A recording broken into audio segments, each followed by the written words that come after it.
Habari za wakati huu ndugu wa Tanzania, ndugu wanahabari, ndugu wanachama wa Chama cha Demokrasia na Maendeleo Chadema.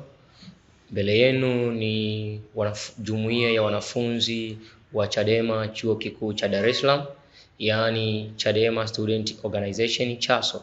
Tuko mbele yenu kwa ajili ya kuzungumzia mustakabali mzima wa taifa letu kwa sasa, namna ambavyo taifa letu linaendeshwa, na sisi tulioko hapa ni wasomi, na sisi kama wasomi tunapoona taifa letu linaenda katika mienendo ambayo ni kinyume na taratibu na sheria za taifa letu, inabidi tusimame kukipinga na kukemea, especially swala la uchawa kwa wasomi. Uchawa kwa upande wa wasomi ni janga ambalo linaua taifa letu kimya kimya, linaua maendeleo ya vizazi vijavyo. Wasomi tunapogeuka kuwa machawa wa mfumo, machawa wa madaraka, na tunashindwa kusimamia misingi yetu sisi kama wasomi, na sisi kama wasomi tunabidi tuwe wakosoaji wa serikali na sio wasifiaji wa serikali. Uchawa wa wasomi unafungua mlango wa ufisadi na kupotea kwa fedha za umma. Unaweza ukaangalia ripoti ya CAG, inaonesha madudu ambayo wasomi waliyapitisha, waliyakubali bila kuangalia athari, bila kuangalia gharama, na hawakuoji miradi hiyo italeta athari kiasi gani kwa taifa. Na tunaona mabilioni ya pesa yanapotea kwenye miradi ambayo wasomi wa Tanzania walisimama jukwani na kusifia. Tunawaona na wengine wanaenda mpaka Ikulu, wanaenda kuomba fees. It's not okay. Sisi kama wasomi inabidi tusimame kukosoa serikali mahali ambapo tunaona inaenda ndivyo sivyo, wala sio kusifia. Tunaweza tukaangalia mradi wa maji wa Ruvu Juu mwaka 2013 2019, namna ambavyo wasomi walisimama wakatuambia kwamba Dar es Salaam sasa kero ya maji inaenda kuisha, ambavyo hivi sasa leo mpaka leo 2026 tunaona kero ya maji kwa mkoa wa Dar es Salaam ndio kero kubwa sana kwa wananchi wa Dar es Salaam, hususan wilaya ya Ubungo. Wakazi wa Ubungo hawana maji kwa muda mrefu, lakini wasomi walisimama na wakatuambia kwamba mradi wa maji huu wa Ruvu Juu utaondoa kero ya maji jiji la Dar es Salaam, lakini imekuwa ndivyo sivyo. Wameshindwa kukosoa na kusifia. Unaweza kumwangalia Profesa PLO Lumumba 2018 alikataa kusifia mradi wa SGR Kenya baada ya kuona madudu na upigaji wa fedha unaotaka kufanyika katika ujenzi wa SGR. Alisema ya kwamba yeye ni msomi wala sio mwimbaji wa kwaya za serikali.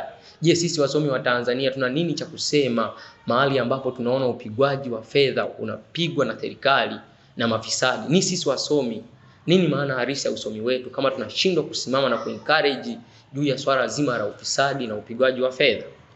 Uchawa wa wasomi pia unapelekea na unaua uwajibikaji na kuzalisha viongozi wasiokosolewa. Leo wasomi tumegeuka kuwa machawa, na uchawa wetu wa wasomi umezaa viongozi ambao wakosolewi. Tumewafanya viongozi wanajiona kuwa wao ni Mungu mtu, yani wao hawakosei. Yani sisi wasomi tumekuwa ni kila kitu tunasema ndio, kila kitu tumesema ndio, na ndio maana yanapita maamuzi mabovu, yanapita bila kupingwa. Kwa sababu sisi wasomi tumeshindwa kuencourage kusema kwamba this is not okay, hii haiko sawa, hii haiko sawa. Sisi wasomi tumepoteza sauti yetu, hatuongei vitu kama hivi vya maana. Tumekuwa ni watu wa kupiga makofi, maprofesa wanapiga makofi ili wapewe ubarozi. It's not okay. Sisi kama wasomi inabidi tusimame, tutetee mustakabali mzima wa nchi yetu. Unaweza kumwangalia mtu anaitwa Profesa Nyash Tadon wa Uganda. Mwaka 1986 alimwambia Yoweri Museveni hadharani ya kwamba, ndugu rais, sera yako ya uchumi ni mbovu. Huyu Profesa Nyash Tadon alisimama mwaka 86 huo akamwambia Rais Yoweri Museveni, uuzaji ovyo wa mali za umma ni ukoloni wa ndani, na alipigwa, akafukuzwa, akafungwa jela. Lakini tunaona paka leo Uganda inatumia strategic non-alignment ya kwake huyu Profesa Nyash Tadon. Kwa hiyo sisi wasomi jukumu letu tunatakiwa tuseme, hata tukisema leo tusiposikilizwa, tunatakiwa tuseme kwa msaada wa vizazi vinavyokuja. Tunaposhindwa kusema, tunaua maendeleo ya vizazi vinavyokuja. Na sisi wasomi tutakapokufa kwa sifia huu ujinga, nadhani vizazi vijavyo vina haki ya kufukua makaburi yetu na kutuadhibu. Je, sisi kama wasomi tunapaswa tufanye nini? Wasomi tunatakiwa tulipe gharama ya ukweli, ya kusema ukweli, kwa sababu historia haiheshimu watu waoga hata siku moja. Historia haiheshimu watu waoga. Sisi wasomi natakiwa tusimame kulitetea taifa letu. Hawezi makatoka mama sokoni kule akaja kuongelea vitu masuala ya SGR, masuala ya TANESCO, umeme, pressures, hawezi akatoka kule akaja kuongea. Lakini sisi kama wasomi jukumu letu ni lipi? Jukumu letu sisi kama wasomi yatakiwa tusimame kulipa gharama ya historia. Tulipe gharama ya kusema ukweli na kutetea ukweli juu ya elimu ambayo tunaipata. Sisi kuanzia wasomi wa vyuo vikuu, maprofesa, wahandisi, tunatakiwa tusimame kwa ajili ya kuzungumzia maslahi mazima na mustakabali mzima wa taifa letu. Unaweza kumwangalia Profesa Wang Masai wa Kenya mwaka 1989 mpaka 99 alipinga ujenzi wa Times Tower, Uhuru Park na Karura Forest. Lakini alipigwa, akavunjwa mbavu, akaitwa mwanamke mwenda wazimu. Lakini mpaka leo historia imemwandika kuwa shujaa wa Afrika. Na mwaka 2004 alitunukiwa Nobel ya amani. Na leo hii yale mawazo yake ya kupinga yameifanya Uhuru Park pamoja na Karura Forest kuwa ni mapafu ya Nairobi, ya mji mkuu wa Kenya. Kwa hiyo sisi wasomi jukumu letu tunapaswa tuseme, hata kama tusiposikilizwa, ila tunapaswa tuseme ili vizazi vitakavyokuja vione yes kweli wasomi hawa waliokuwepo zamani walisema 1 2 3. Hata kama tusiposikilizwa, tutengeneze stage ya kuhoji ili hata watakapokuja vizazi vinavyokuja vijue kwamba kumbe sisi kama wasomi tunapaswa kuhoji tunapoona mambo yanaenda ndivyo sivyo, wala si kunyamaza. Jambo la pili, tunaweza tukamwangalia Profesa Wamba Ndia Wamba wa DRC Congo. Alikataa waziri na ubunge mara 3 mfululizo kwenye sekta 3 tofauti kutoka kwa Mobutu. Lakini alitengeneza kizazi ambacho kiliendesha vuguvugu la kumtoa Mobutu madarakani na mpaka Mobutu anatoka madarakani, kwa sababu alitengeneza vizazi ambavyo sio machawa. Alitengeneza vizazi ambavyo vitaweza kuhoji, vitaweza kuongea, kwa sababu yeye mwenyewe alikuwa anahoji. Na ndio maana hata kizazi kilichokuwa chini yake baada ya kuwa kimepata upeo na ufahamu wa elimu kilihoji na kikaendesha vuguvugu la kumtoa Mobutu madarakani. Kwa hiyo hata sisi wasomi wa Tanzania, vyeti vyetu masters degree hazitakuwa na maana yoyote kama tutashindwa kuhoji tunapoona taifa letu linaenda ndivyo sivyo, tunapoona wizi na ubadhirifu wa fedha na sisi tukachagua kunyamaza, tukachagua kupiga makofi. Inaua maendeleo ya taifa la kwetu, inaua maendeleo ya vizazi vinavyokuja. Mwalimu Nyerere aliwahi kusema ya kwamba wasomi msipokuwa mstari wa mbele mtakuwa msalaba kwa taifa. Je, sisi wasomi wa taifa la Tanzania hatuoni kana kwamba hivi sasa imefika tumegeuka kwa msalaba kwa taifa, kwa sababu tumekuwa ni watu ambao tunasifia na kupiga makofi kwa vitu ambavyo vinasababisha athari kwa taifa na vizazi vinavyokuja bila kujali hilo. Je, sisi kama wasomi sisi si machawa. Wasomi ni dhamira ya kujenga taifa. Wasomi sio weredi wa kukodi. Wasomi ni msumari wa mwisho kwenye jeneza la ufisadi. Karibu mheshimiwa. Asante sana. Ndugu wa Tanzania na wanahabari mliofika siku ya leo, kwa majina naitwa Angus Robert Okechi, ni mwenyekiti wa CHASO kutoka Chuo Kikuu cha Dar es Salaam. Ndugu zangu wamezungumza maelezo mazuri sana. Mimi ninakwenda kuzungumza kuhusu jambo la msingi ambalo tunahisi linapaswa kuzungumziwa na watu wasomi kama sisi wa Tanzania. Jambo hili ambalo ninakwenda kuzungumza siku ya leo linaitwa Dira ya Taifa ya Maendeleo 2050, au kwa Kiingereza inaitwa The National Vision of 2050. Kwanza lazima ieleweke wazi ya kwamba Dira ya Taifa ya Maendeleo iliyokuwepo iliisha mwaka jana 2025, ilianzishwa mwaka 1998. Sasa Katika mazungumzo yote ambayo Mheshimiwa Kitila Mkumbo ambaye ni waziri mwenye dhamana ya Wizara ya Mipango alizungumza akasema ya kwamba ana mpango wa kuiona Tanzania mpaka ikifika 2050 Tanzania iwe na uchumi wa dola za Kimarekani trilioni 1. Kwenye dunia sasa ni nchi chache sana duniani zenye uchumi wa dola za Kimarekani trilioni 1. Afrika nzima hakuna taifa lolote ambalo lina uchumi wa dola za Kimarekani trilioni 1. Kwa hiyo unapokuja kujadili hoja za msingi kama hizi, ni lazima upange hoja zako vizuri za namna gani utakavyoweza kuhabarisha umma na umma ukakuelewa.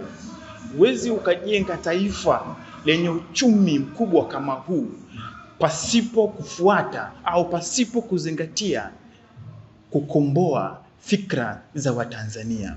Sasa mimi nakwenda kuzungumza kuhusu ukombozi wa kifikra kuelekea dira ya taifa ya maendeleo ya 2050. Lazima watu waelewe ya kwamba hauwezi ukajenga taifa lolote duniani kama watu wao hawajakomboka kifikra.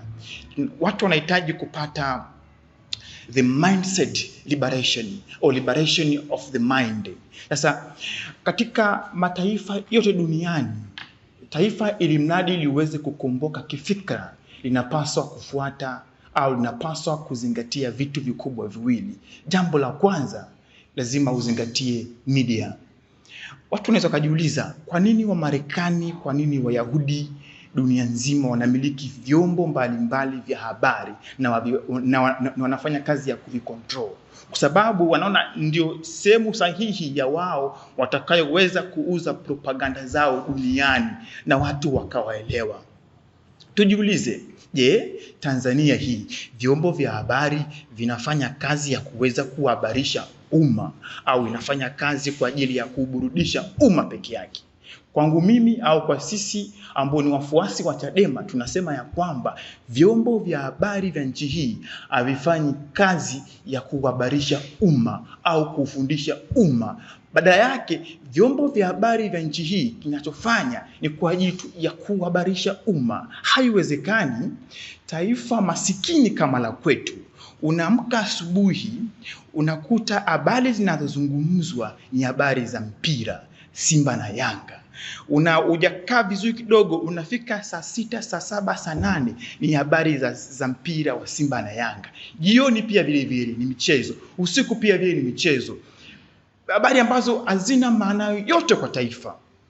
Taifa masikini kama la kwetu, uweze ukapoteza muda wako mwingi, masaa 3 mfululizo kwenye kujadili habari za mpira, alafu unatarajia kwamba watu hawa waje wawaze kuhusu masuala ya kuweza kulikomboa taifa. Haiwezekani.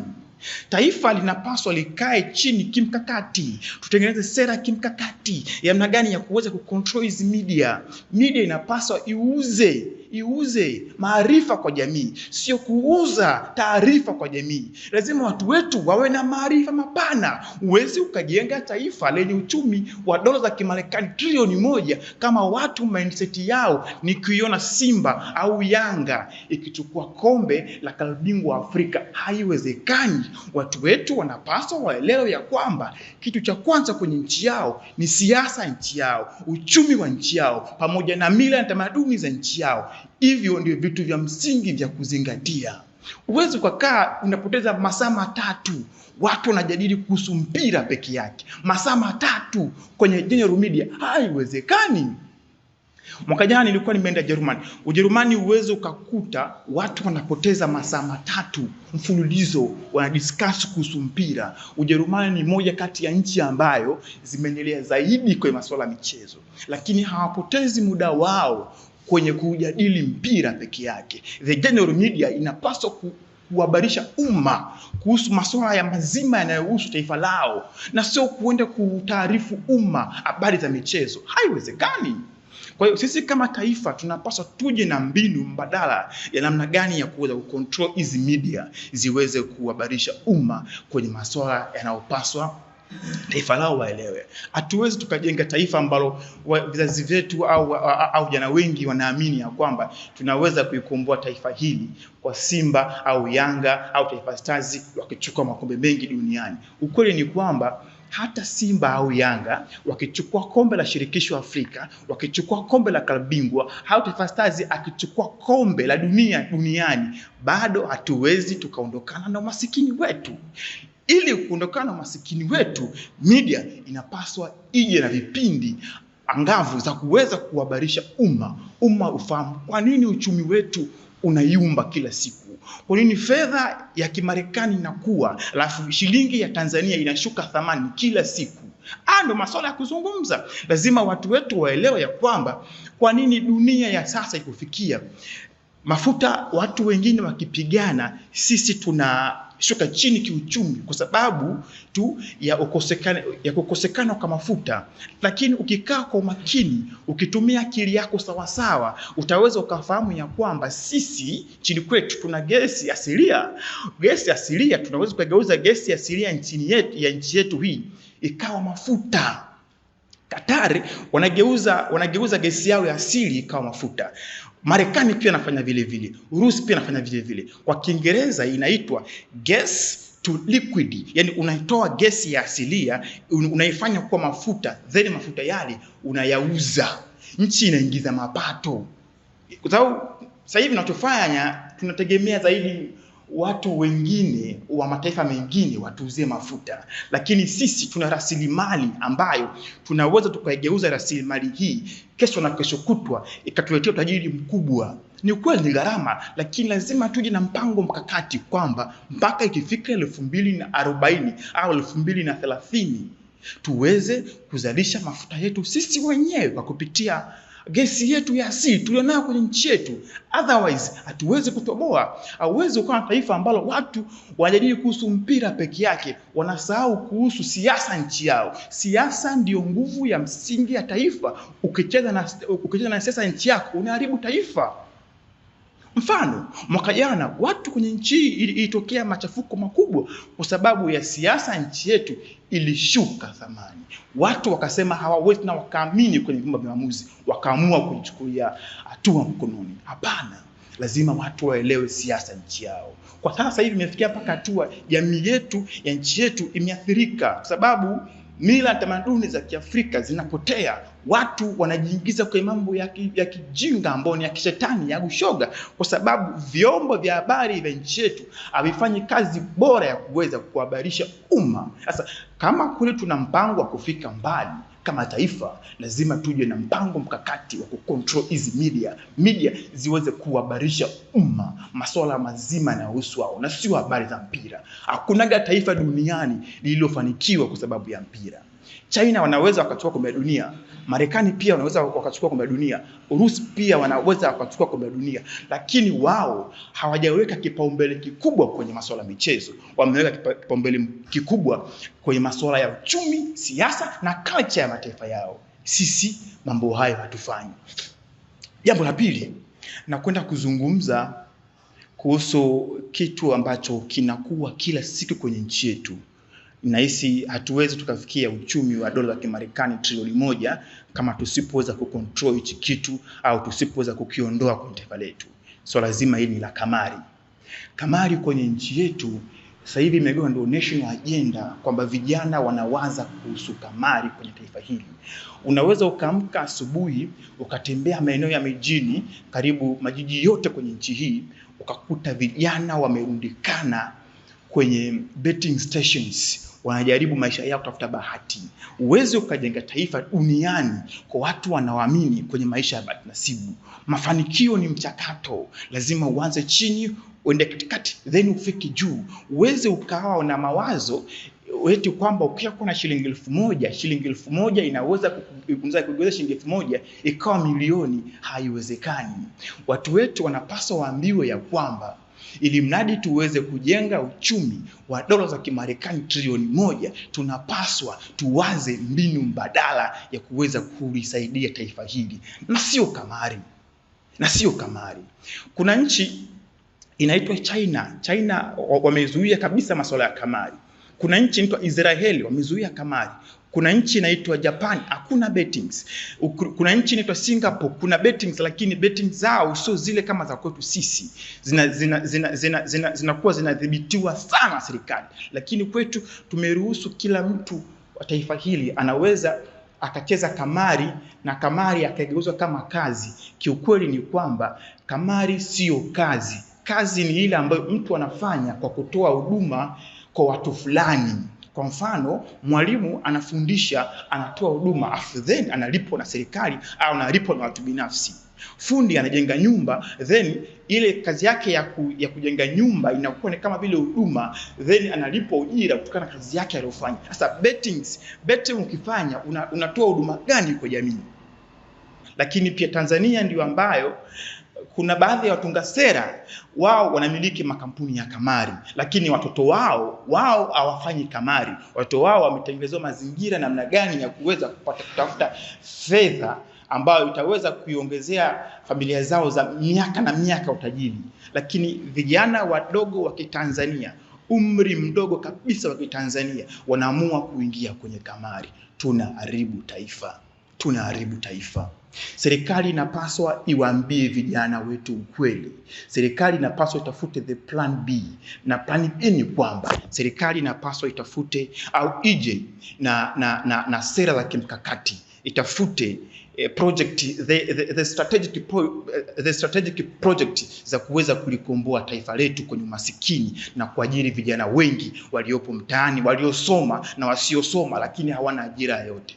Lazima serikali ije na sera nzuri ya kilimo. Kilimo kinaajiri watu wenye elimu, watu wasiokuwa na elimu na watu wenye elimu kiasi. Lakini pia nyingine ni kwenye sekta ya ujenzi. Ujenzi unaajiri watu wenye elimu, wasiokuwa na elimu na watu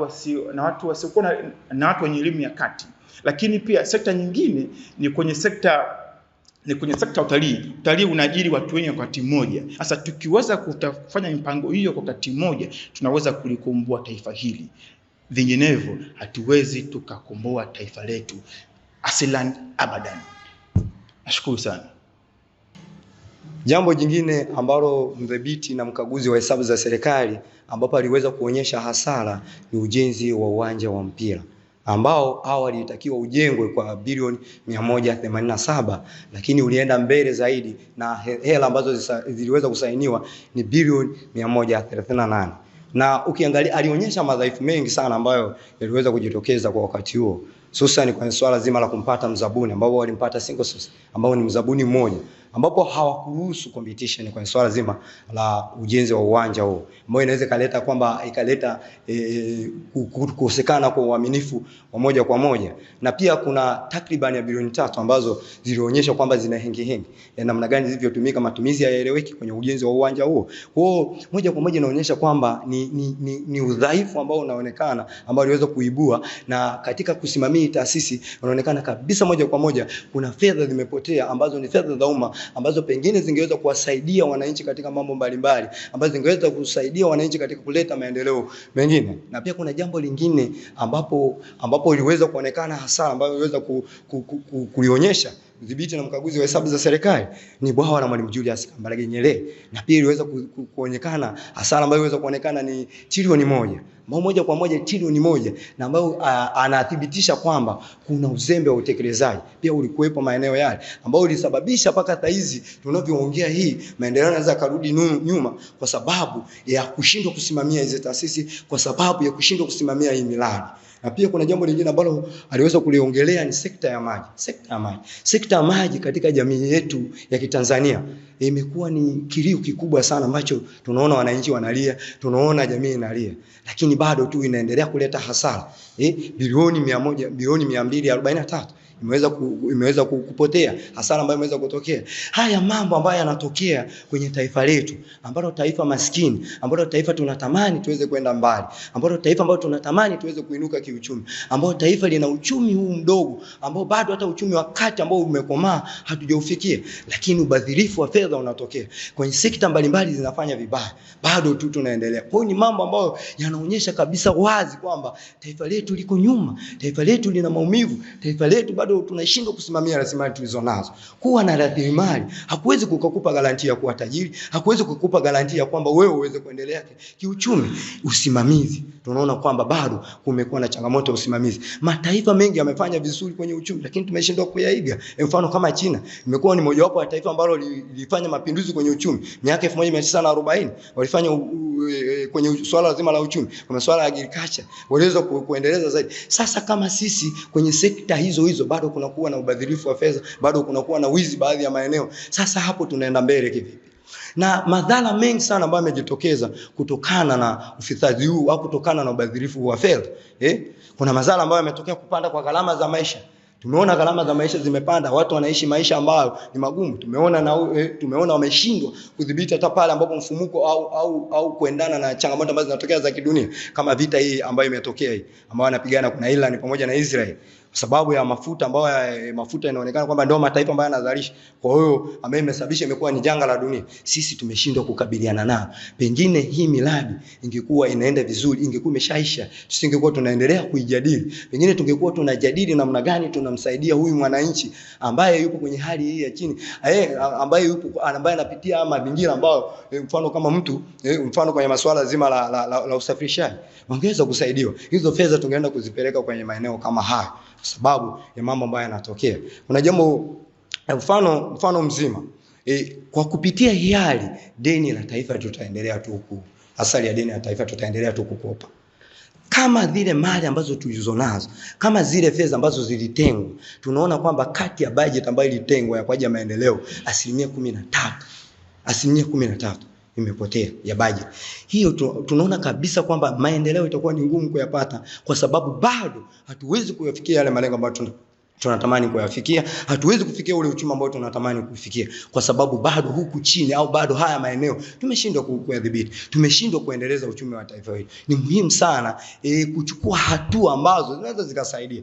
Pia kuna hasara nyingine ambayo tunaweza tukapata au madhara mengine ambayo yanasababishwa na ubadhirifu wa mali ya umma. Swala la maendeleo yanadorora. Hatuwezi tukajenga barabara, zinazoeleweka, huduma za kiafya zitaanguka chini, mifumo ya ujenzi kama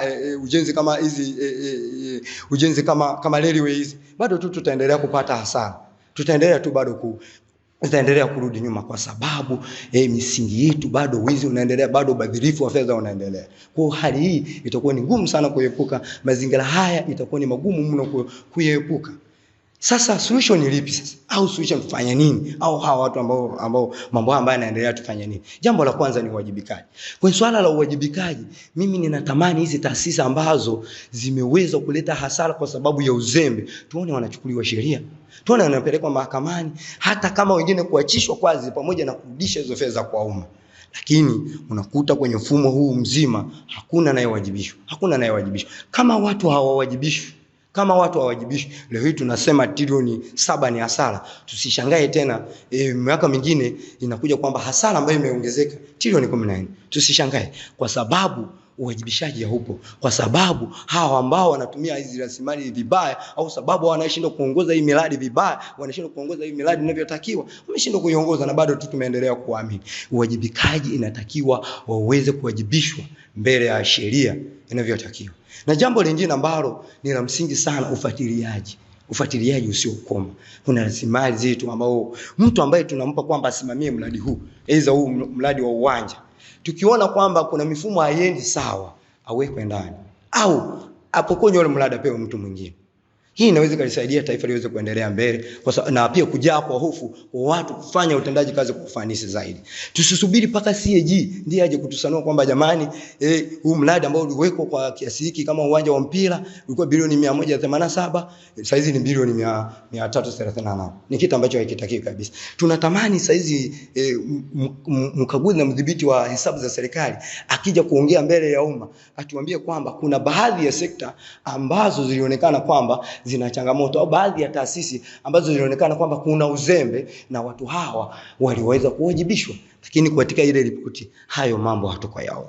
Ndio maana haya mambo mpaka leo hii tunazungumzia hapa mbele ya umma hayawezi yakaisha kama hakuna uwajibishaji, hayawezi yakaisha kama hakuna ufuatiliaji. Ni lazima ufuatiliaji wa kutosha uwepo. Ni lazima tuangalie mataifa mengine yaliyoendelea namna yalivyokuwa na ufuatiliaji. Mataifa kama China uwezo kufanya uzembe, hata kama wewe ni waziri, lazima hatua za kisheria uchukuliwe, lazima uwajibike mbele ya umma, wajibishaji uwepo. Mataifa mbalimbali ambayo yanafanya mambo, lakini kwetu sisi Tanzania bado tumekuwa nyuma sana. Itakuwa ngumu mno kwa kuleta maendeleo. Ni lazima tuzingatie ni mambo gani yafanyike kwa ajili ya taifa letu liweze kuinuka zaidi kiuchumi na kufikia ile ndoto ambayo tunatamani kuifikia. Asante. Sikiliza bana. Hebu tafuta duka ambalo unajua utapata mabati yasiyopauka bana. Miss Buguruni, umetoa wapi mabati mazuri namna hii na imara yenye TBS? Nimeyatoa Tumamgamba Hardware, wakala wa Alaf, wapo Buguruni Chama. Hebu mimi niwaishe nikajenge. Huduma zetu ni rahisi na za kitaalamu.